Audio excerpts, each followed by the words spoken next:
know what you have to say. Now you've thought about who it is that you want to hear it. Now we need to think about where your message can find them. Where can your message find them?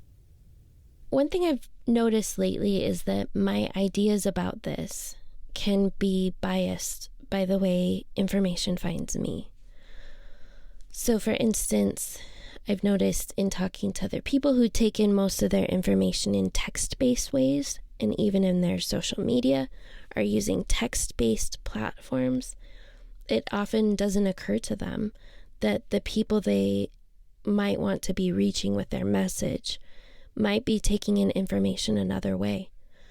And I've read a lot of statistics about how many Americans are taking in their news or finding out information via TikTok and platforms like that. There are these other places where people go depending on a lot of factors. I'm sure that our age and generation may play into that some.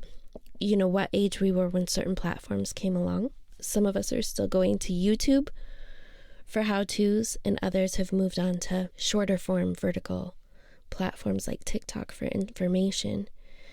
And to make sure we're not being biased by our own media or information intake in such a way that we miss actually the most meaningful way to reach the people that we want to reach, we need to really focus on them and really bring those audience members into mind, whether it's your one person or your one composite ideal listener, ideal reader, ideal audience, or whether it's up to 2 or 3 that represent different listeners that you would like to reach with your message.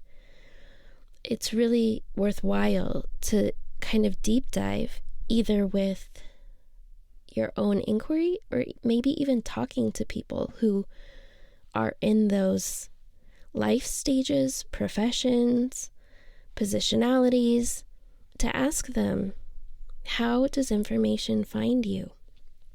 And it might not be people's ideal.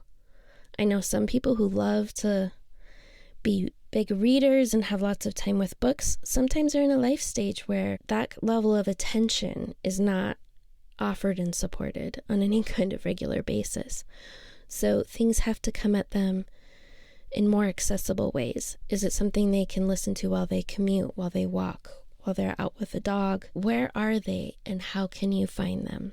It's interesting to think across all of the communication vehicles that are available to us. Email, newsletters, social media accounts, in-person meetups, virtual events, news sources, journalists who focus on a specialty and they do a lot of reading and research, and then they do either writing or podcasting or other kinds of sharing on a topic. These are the things to think through. How can your message reach them? And even on the way home from work the other night, there were people on the street holding signs to get their message out. There was a plane flying overhead across a park with one of those message banners that was pulling behind it. If you look around you, in the air, on the sidewalk, on the newsstand, you can see people trying to get their message out in all kinds of ways. Let yourself be creative and imaginative, but also really practical and pragmatic. There might be a way that you're accustomed to sharing, but if that method isn't connecting with your ideal audience, then it's time to rethink the method.